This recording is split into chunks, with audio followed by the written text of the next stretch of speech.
입니다. 새해 복 많이 받으십시오. 오늘 더 큰 은혜 받으십시오. 네, 사랑합니다.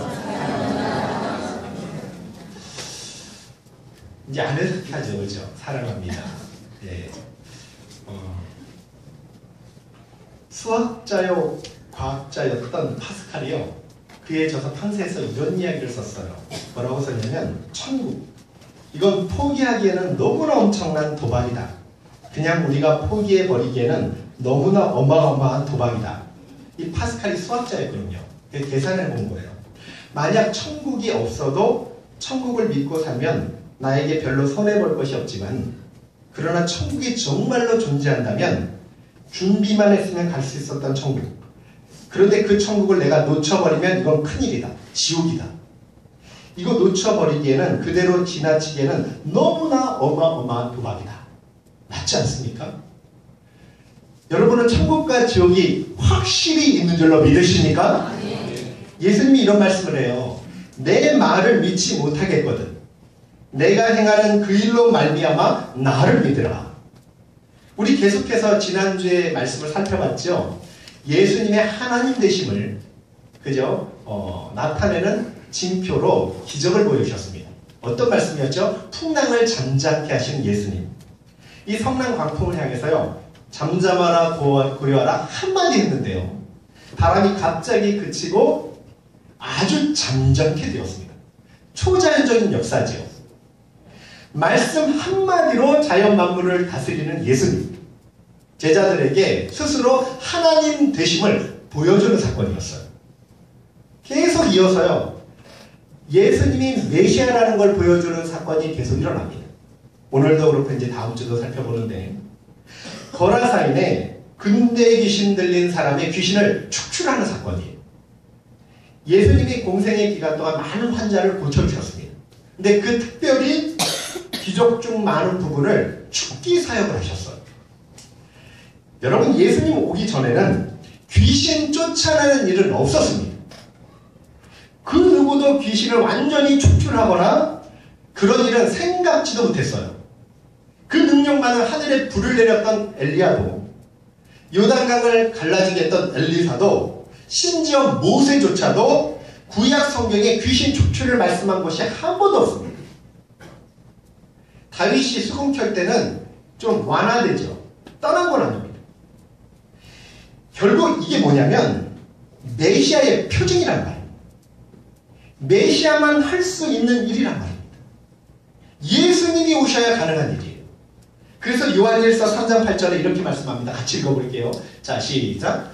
죄를 짓는 자는 마귀에게 속하나니 마귀는 처음부터 범죄함이라. 하나님의 아들이 나타나신 것은 마귀의 일을 멸하려 하십니다. 예수님은 마귀의 일을 멸하러 오셨습니다. 보십시오. 예수님이 거라사 지방에 도착하자마자 귀신 들린 사람이 무덤 사이에서 나와서 예수님 만나지요. 2절 읽어볼게요. 자, 시작. 배에서 나오시에 곧 더러운 귀신 들린 사람이 무덤 사이에서 예수를 만나니, 그 사람이 무덤 사이에 거했다고 말합니다. 얼마나 포악한지, 쇠사슬로 묶어놓는데 힘이 세가지고요, 다 끊어버렸어요. 쇠사슬. 이게 사람 힘이 아니잖아요. 괴력이죠. 이게 귀신의 힘입니다. 아무도 제어를 못하는 거예요. 그래서 3절 4절 읽어볼게요. 시작. 그 사람은 무덤 사이에 거처하는데 이제는 아무도 그를 쇠사슬로도 맬 수 없게 되었으니, 이는 여러 번 고랑과 쇠사슬에 되었어도 쇠사슬을 끊고 고랑을 깨뜨렸습니다. 그리하여 아무도 그를 제한이 없는 귀신임이죠. 귀신 들린 사람은 자기 통제가 안 됩니다. 이성적 판단도 안 돼요. 질서 있는 삶도 안 됩니다. 마음 먹어서 되는 게 아니에요. 작정해도 안 됩니다. 자기 생각대로 행동을 못해요. 중독도 마찬가지죠. 중독 한번 들리면 내 마음대로 안 되잖아요. 그게 마귀의 힘이라는 얘기예요. 그렇다면 무덤에서라도 잘 지내야 되는데, 5절을 한번 보실래요? 5절 시작. 밤낮 무덤 사이에서나 산에서나 늘 소리 지르며 돌로 자기의 몸을 해치고. 얼마나 불쌍합니까? 이게 귀신 실체죠. 예수님이 말씀했어요. 요한복음 10장 10절에요. 도둑이 오는 것은 도둑질하고 죽이고 멸망시키라는 것뿐이요, 내가 온 것은 양으로 생명을 얻게 하고 더 풍성히 얻게 하려고 주님이 말씀하셨습니다. 여러분 절대로 마귀의 세력에 속으시면 안 돼요. 마귀가 온 목적은요, 우리 인생을 도둑질하고 멸망시키는 거예요. 근데 예수님은요, 우리를 살리러 오셨습니다. 마귀의 일을 멸하러 오셨어요. 생명을 주시러 오셨습니다. 날마다 더 풍성히 주러 오셨다고 말씀하는데 저는 그 말씀을 믿습니다. 이제 귀신 들린 사람이 예수님께 항변을 해요. 이미 예수님이요, 귀신아 떠나가라 말씀하셨거든요. 6절 7절 한번 읽어볼게요. 시작. 그가 멀리서 예수를 보고 달려와 절하며 큰 소리로 부르짖어 이르되 지극히 높으신 하나님의 아들 예수여, 나와 당신이 무슨 상관이 있나이까? 원하건대 나를. 귀신이 귀신처럼 알아봐요. 누구를요? 예수님이 하나님의 아들입니다. 그런데 아는 게 믿음이 아니죠. 아는 것은요, 지식에 불과해요. 그걸 귀신적인 믿음이라고 그러죠. 진짜 믿음은 뭐냐면요, 예수님과 관계를 맺는 거예요. 인격적인 관계입니다. 그러니까 그분을 내 삶에 주로 모시는 걸 이야기해요. 이걸 믿음이라고 말합니다. 근데 예수님이요, 귀신한테 네 이름이 뭐냐 물어보죠. 우리 9절 한번 읽어볼게요. 시작. 예, 물으시되 내 이름이 무엇이냐. 내 이름은 군대니 우리가 마음이. 이 군대가요, 헬라어로 레기온이에요. 레기온이요, 라틴어에서 파생된 말입니다. 군단이라는 뜻이에요. 당시 한 군단이 6,000명이었어요. 얼마나 많은 귀신이 들어가 있는지 그 사람이 얼마나 괴로웠겠습니까? 불쌍하잖아요. 그죠? 귀신들이 처음에는 예수님 앞에 대들며 버티다가 어떻게 귀신이 하나님을 이겨요? 결국 꼬리 내리고요, 돼지떼에게 들어가 달라고 간청하죠. 그래서 예수님이 허락을 합니다. 즉시로 돼지떼한테 들어가자마자 어떤 일이 벌어집니까? 바다에 뛰어들어서 몰사해요. 여러분, 돼지는요, 몸에 부력이라는 게 있어요. 그래서 물에 뜹니다. 바로 죽진 않아요. 그러니까 몰사했다는 것이 귀신 역사예요. 미쳐 날뛰었다는 거죠. 귀신은 누구든지 잘 되는 꼴을 못 봅니다. 귀신끼리도요, 서로 시샘을 해요. 마귀끼리도. 죽은 돼지 수가 몇 마리죠? 약 2,000마리. 13절 한번 볼까요? 시작. 허락하신데 더러운 귀신들이 나와서 돼지에게로 들어가매 거의 2,000마리 되는 때가 바다를 향하여 비탈로 내리다가 바다에서 몰사하고. 돼지들은 다 죽고요, 귀신 들린 사람은 정상으로 돌아왔습니다. 감격스럽지 않습니까? 그런데 동네 사람들 반응을 보십시오. 17절 시작. 그들이 예수께 그 지방에서 떠나시기를. 이상하지 않아요? 우리 같으면요, 능력의 주님 만나면 각색 질병 걸린 사람 다 데리고 갈 거예요. 고쳐달라고. 그리고 우리 영혼도 고쳐달라고 부탁할 텐데 그것이 정상 아닙니까? 근데 이상하게 동네 사람이 예수님을 밀쳐내요. 이유가 뭘까요? 돼지 때문이에요. 그들이 귀신 쫓겨났을 때 돼지 2,000마리가 몰사한 걸 들었습니다. 돼지 치는 자한테. 생각했을 거예요. 예수라는 사람이 마을에 계속 있다가는 돼지 남아나지 않겠다. 마귀가 이걸 노린 겁니다. 사람들의 물욕, 탐욕. 왜 마귀가 돼지떼한테 들어가게 해달라고 허락을 했을까요? 절대 잘 되는 걸 못 보죠. 사람들이 물질에 대한 집착, 돼지에 대한 집착, 이 집착이 그 불쌍한 사람을 구원하신 주님을 못 보고 밀쳐낸 거예요. 어찌 보면 이 사람들이 더 귀신 들렸는지도 모릅니다. 여러분, 오늘 마귀의 실체를 보고 있잖아요. 원래 성경에 번역된 귀신은요, 여기 귀신 이렇게 나오지만 악한 영이 맞아요. 이 귀신이 헬라어로요, 다이모니온입니다. 신적 존재. 이 히브리인들이요, 이방 신을 비꼬아서 말할 때 귀신 이렇게 하는 거예요. 그런데 오늘 말씀 2절에 보니까 다이모니온으로 표현을 안 하고요, 이 귀신이 푸뉴마로 표현됐어요. 푸뉴마. 영이라는 뜻이에요. 그러니까 악한 영이 더 가깝다는 말입니다. 그 대장이 마귀고요, 그 졸개들을 마귀들 이렇게 이야기해요. 그게 귀신들입니다. 그리고 마귀와 귀신, 마귀들을 싸잡아서 우리는 뭐라 그러죠? 악한 영 이렇게 부릅니다. 악한 영의 특성을 보세요. 먼저는 더럽습니다. 우리 2절에도 보니까 더러운 귀신 들린 사람이 이렇게 나오죠. 8절에도 보세요. 더러운 귀신아 그 사람에서 나오라 이렇게 말합니다. 더러운이란 뜻이 뭐냐면 아카다르토, 정결하지 않고 속죄하지 않는 이런 상태, 불결한 상태를 말해요. 더러운 귀신은 영원히 속죄할 수 없는 존재란 말이에요. 회개가 안 된다는 말입니다. 한 번 타락한 전사는 다시 속죄할 수 없어요. 그래서 예수님이 더러운 귀신아 이렇게 부르는 거예요. 이 더러운 귀신이 사람 속에 들어오면 더러운 일을 합니다. 2절 무덤 사이에 거했다고 말하죠. 동일 사건이 누가복음 8장에 나오는데 옷을 다 벗었고 돌아다녀요. 귀신에 사로잡히면 부끄러운 줄 모릅니다. 정말 그래요. 우리를 부끄럽게 하고 수치스럽게 하고 더러운 일하고 죄 포로되게 만드는 게 악한 영이라는 말이에요. 깨끗한 걸 싫어요. 마음이 안 좋으면 일단 청소를 안 합니다. 그렇다고 제가 바빠서 하라는 거 말고요. 여러분 막 이렇게 우울증 걸리거나 한번 생각해 보세요. 그러면 몇 달을 안 해요. 몇 달을. 돼지우리를 만들어야죠. 그죠? 저도 뭐 자주 하는 건 아니지만 제가 잘 오해하지 마셔요. 그렇다고 푹 찌르면서 막 그러지 마세요. 안 돼. 지금 그런 말씀이 아니에요. 자기들의 세상이 되기 위해선 세상을 더럽게 만들어야 돼요. 악한 일. 그러니까 술을 먹어서 정신을 혼미케 합니다. 지저분하게 만들고요. 술 먹는 현장을 보세요. 오바이트하고 더럽지 않습니까? 그리고요. 욕심에 빠져들게 하고 쾌락을 좋게 해요. 이 마귀가 너무나 잘하는 거예요. 사람들이 욕망에 사로잡힐 때 어떻게 되는지.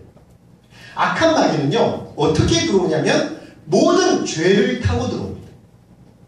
교만죄, 정욕죄, 시기, 불만, 원망, 미움, 다툼, 우상숭배죄. 심지어는요. 미디어를 통해서도 들어와요.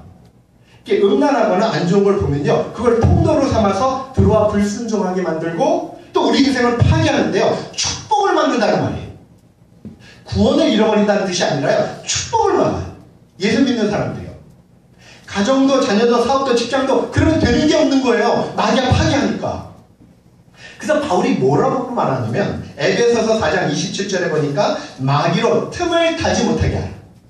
그리고 베드로전서 4장 7절에는 근신하여 깨우기도 하라. 믿음에 굳게 서서 마귀를 대적하라. 귀신에게 통로를 열어주지 말라는 말이죠. 저는요 정말 저와 여러분이 올 한 해는요 마음을 잘 지켜서 복만 넘치게 받기를 주의로 축복합니다. 정말 그렇게 됐으면 좋겠어요. 혹시 주변에 이상한 행동하는 사람들을 보시면 배우에 악한 영이 있다고 생각하면 맞아요. 그러면 뭐 해야 되냐면 어둠의 영들아 내가 나사렛 예수의 이름으로 명하노니 그에게서 떠나가라 기도하셔야 돼요. 여러분 기도로요 악한 영은 물리칠 수 있습니다. 분명히 물리칠 수 있어요.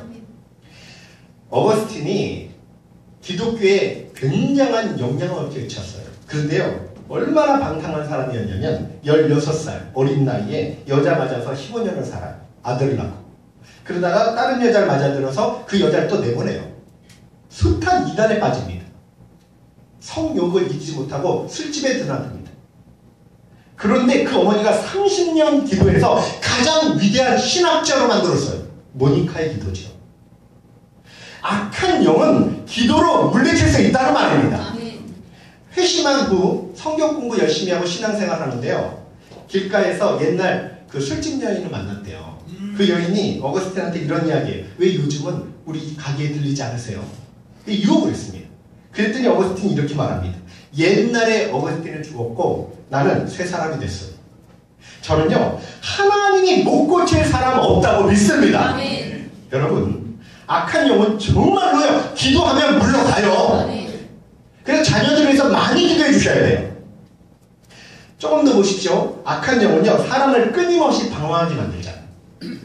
귀신 들린 사람이 집을 떠나가죠. 그 대표적인 예예요. 언제나 삶의 자리를 이탈하게 만듭니다. 위치를, 지위를 이탈하게 만들어요. 이게 왜 그러냐면 성경을 보니까 마귀가 천사장이었죠.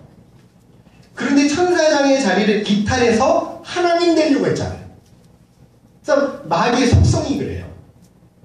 이사야 14장 14절에는 이것을 가장 높은 구름에 올라가 지극히 높은 이와 같아지리라 이렇게 표현합니다. 유다서 6절에 보니까요 이렇게 말씀해요. 한번 한번 보십시오. 자, 시작.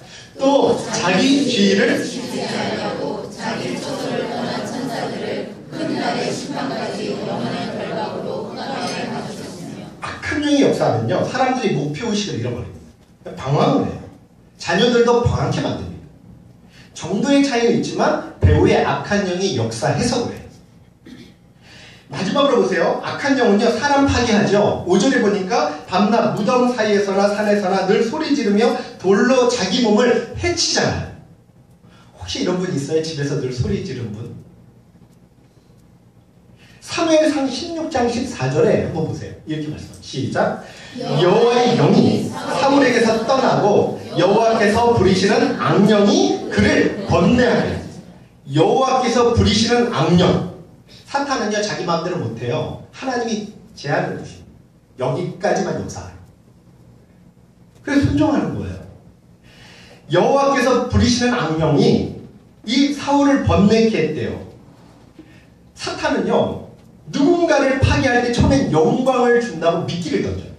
심지어 예수님마저도 시험합니다. 뭐라고 하냐면, 네가 내게 경배하면 천하 만국 모든 영광을 내게 주노. 다 거짓말이에요. 절대 속으시면 안 됩니다.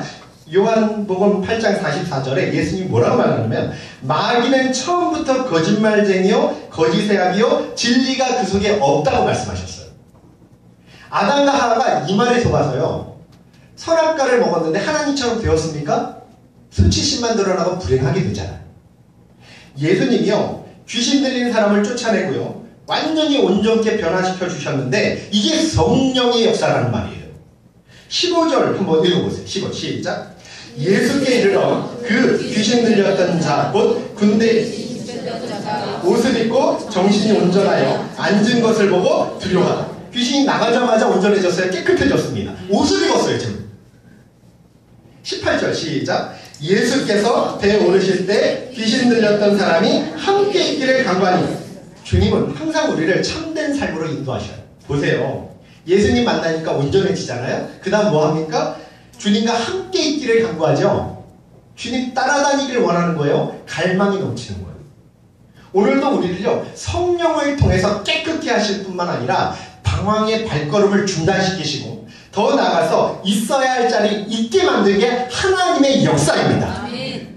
또 우리가 허락하신 자리에서요, 사명 감당하고 날마다 도우시고 계속 힘을 공급하시는 분이 우리 하나님이셔요.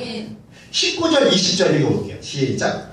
허락하지 아니하시고 그에게 이르시되 집으로 돌아가 주께서 내게 어떻게 큰 일을 행하사 너를 불쌍히 내 가족에게 알리라 하시니 그가 가서 예수께서 자기에게 어떻게 큰 일을 행하셨는가를 대가벌리에 전파하니 모든 사람이 놀랍게 증인되었습니다. 이게 그리스도의 모습이에요. 그렇게 위협적인 존재가요, 큰일, 하나님의 큰일을 전파하는 간증자가 되었다는 말이에요. 사마리아 여인이 예수님 처음 만나자마자 물동이 버려두고 동네 들어가서 이렇게 외치죠. 내가 행한 모든 일을 내게 말한 그 사람을 와서 보라. 그가 그리스도가 아니냐. 갑자기 간증자로 바뀌어요. 저와 여러분의 삶에도 이런 은혜가 충만하게 주의 이름으로 축복합니다. 누구든지 주님 믿으면 변화되고 회복되고 반드시 새롭게 됩니다. 그게 하나님 약속이에요. 매일 남에게 고통 주는 사람도 피해 주는 사람도 가정을 힘들게 했어도 모든 사람에게 유익 주고 위로 주고 평안 주고 소망 주는 사람으로 변화될 줄로 믿습니다. 하나님 역사가 그래요. 이제 예수님 만나면 어떻게 살아야 될지 걱정할 필요 없어요. 19절에요. 다시 보시면 뭐라 그러죠? 집으로 돌아가 주께서 내게 어떻게 큰 일을 행하사 너를 불쌍히 여기신 것을 내 가족에게 알리라. 이게 사명이에요. 예수님 만나고 내가 어떻게 변했는지를 알리라는 말이에요. 간증하라는 말입니다. 사실 우리도요, 예수 믿기 전에 다 귀신 들린 사람 아니었습니까? 본질상 진노의 자식, 마귀의 자녀였다고 성경이 말씀해요. 죄로 인해 멸망받아 마땅한 사람들이었죠. 근데 예수님이 일방적으로 찾아오셔서 복음 들려주시고 이 자리에 앉아있는 거 아닙니까? 다 주의 은혜죠. 유 집사님이 저한테 그런 말씀을 하셨어요. 예전에는 돈이 최고였대요. 돈귀신이 붙은 거죠. 그러니까 그 아들에게 유산 물려주는 게 삶의 목표였답니다. 아니, 딸한테도 마찬가지. 그런데요, 이제는 오직 영혼만 보인대요. 전도 대상자만 보인대요. 아들이 걱정이 안 될 정도로. 이게 너무 신기하다는 거예요. 승재 형제는 너무 이렇게 서운하지 마셔요. 저는 그게요, 정말로 하나님의 영임에서 그렇다고 믿습니다. 절대 그냥 되는 게 아니에요. 여러분 기억하세요. 악한 영과의 싸움은요, 이스라엘 백성이 여리고성 도는 것과 비슷해요. 정말 비슷합니다. 춥게 하다 보면 많이 느껴요. 처음엔 절대로 무너지지 않을 것 같아요. 끔찍도 안 합니다. 6일째 되는 날까지 움직였어요, 안 움직였어요? 기미도 안 보였어요. 그런데요, 계속해서 믿음으로 나아가면, 예수의 이름으로 기도하면 갑자기 한순간에 무너질 때가 옵니다. 그때가 온다는 말씀이에요. 이게 참 신기해요. 제가요, 어쩔 때 막 하다 보면 지치거든요, 사람이. 여러분 못 보셨잖아요, 그런 거. 지칠 때가 있어요. 그런데요, 꿈쩍 안 알고 있네? 갑자기 무너져요. 마귀를 대적할 때는 여리고성 도는 거 생각하셔야 돼요. 한 번 돌았다고 포기하지 마십시오. 한 번 안 무너진다고 절망하지 마십시오. 왜 안 무너지냐고 불평하지 마십시오. 하나님이 여리고성처럼 우리가 환경을 보는지 말씀만 바라보는지 테스트하시는 거예요. 그래서 믿음의 싸움은 진짜 인내가 필요합니다. 누구나 이제는 더 견딜 수 없을 것 같을 때 그때 조금만 더 나가면 어떻게 하죠? 그때 하나님 역사해요. 성경은 약속하죠. 감당할 시험만 주신다고 약속을 주셨어요. 감당치 못할 거 안 주신단 말이에요. 그러면 내가 참고 끝까지 참다가 야 이제는 더 이상 못 참겠다 할 때 한 번만 더 참으세요. 그때 여리고성이 무너질 줄로 믿습니다. 야고보서 4장 7절에요. 마귀를 대적하라 그리하면 너희를 피하리라. 이 말씀 믿고요. 쫓겨나갈 때까지 기도하면요. 악한 영은 한 길로 왔다가 7길로 도망가게 되어 있습니다. 그게 하나님 약속이거든요. 계속 기도해보세요. 질병 떠나갑니다. 여러분 하나님의 뜻이 있으면 연단의 과정은 모르겠는데 반드시 떠나갑니다. 여러분 귀신 쫓겨나갑니다. 모든 것이 회복되고 큰 은혜 받는 반드시 그런 날이 올 줄로 믿습니다. 하나님 역사는 반드시 와요. 다니엘이 기도 응답 받는데 며칠 걸렸습니까? 21일. 왜 그랬어요? 성경에 나오죠. 마귀가 방해해서 그랬다고 나오죠. 포기만 안 하면 천군 천사를 동원해서라도 하나님은 저와 여러분의 기도에 응답하실 줄로 믿습니다. 이 모든 은혜가요, 예수님이 이미 십자가에서 마귀의 모든 권세를 박살내뜨려서 얻는 은혜입니다. 예수님은 십자가에서 저와 여러분의 저주, 질병, 죽음, 절망, 모든 질병까지도 짊어지고 십자가 지시고 값을 치르셨어요. 승리하신 이 예수님을 진실로 믿기만 하면요, 더 이상 마귀의 권세에 끌려다니지 않습니다. 얼마든지 대적해서 이길 수 있고요, 벗어버릴 수 있어요. 마귀의 싸움은 그래서 믿음 싸움. 근데 그 믿음이요, 말씀을 믿는 믿음이에요. 한번 보세요. 마가복음 16장 17절 18절 한번 읽어보시죠. 자, 시작.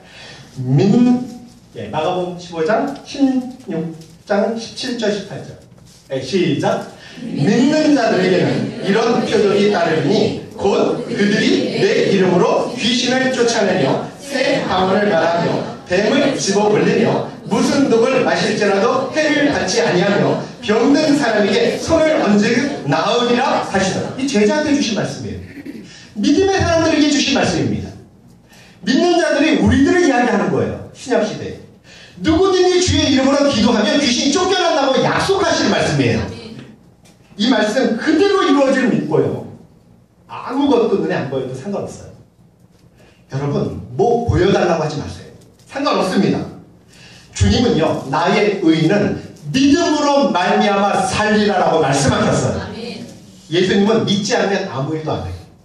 그 마태복음 13장 보니까 고향 나사렛에서는 기적과 표적을 많이 행하지 않으셨습니다. 근데 성경의 그 이유를 그 고향 사람들이 예수님을 배척하고 믿지 않았기 때문이라고 이야기해요.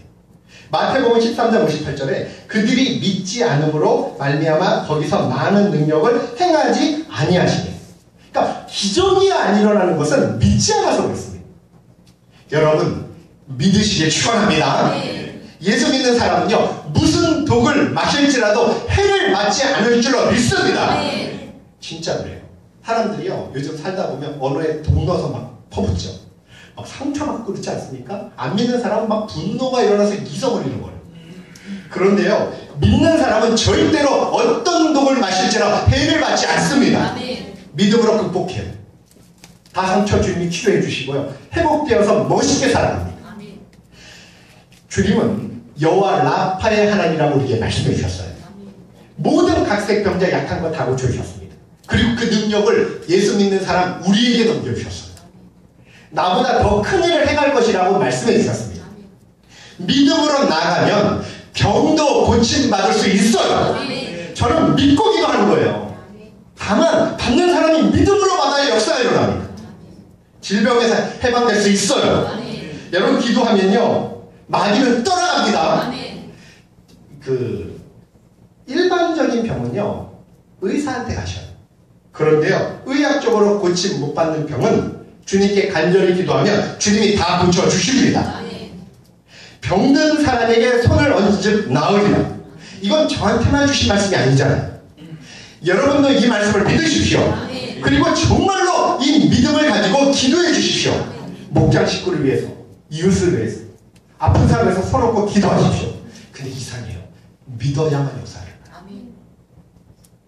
올해 2015년도는요 정말 저와 여러분이 베푸신 하나님의 큰 일을 전파하고 어디를 가든지 어떤 상황이든지 예수의 이름을 능력을 믿고 또 마귀를 대적하고 주님 이루어 놓으신 승리와 기쁨과 자유를 마음껏 누리는 그런 축복의 한 해가 되시길 주의 이름으로 축복합니다. 그리고 이 믿음, 오늘 이 말씀에 대한 믿음이 오늘 이 예배 시간에 여러분에게 그대로 임하시길 주의 이름으로 축복합니다. 여러분 말씀 믿고 나가면 두려울 거 없습니다. 저는 이번 특별 새벽 때 너무 감사했어요. 하나님이 또 많은 분들이 참여해 주시고 은혜 주셨는데 제가 마지막에 이렇게 안수했잖아요. 이렇게 딱 쓰는데 제가 알거든요. 하나님이 여러분 만지신다는 거. 제가 알아요. 이렇게 하나님이 은혜 주신다는 걸 압니다. 여러분 믿고 사모해서 하나님이 더 큰 은혜 주신 것 같아요. 믿고 나갑시다. 주님만 바라봅시다. 풍랑을 보지 마십시오. 여러분 세상은요 우리를 두렵게 만들어요. 그럼 말씀으로 보고 나아가면 물 위도 얼마든지 걸어갈 수 있습니다. 우리도 그런 마음을 가지고요 우리가 찬양하며 기도하며 나갔으면 좋겠습니다. 우리 다 같이 일어나셔서 찬양하고 기도합니다.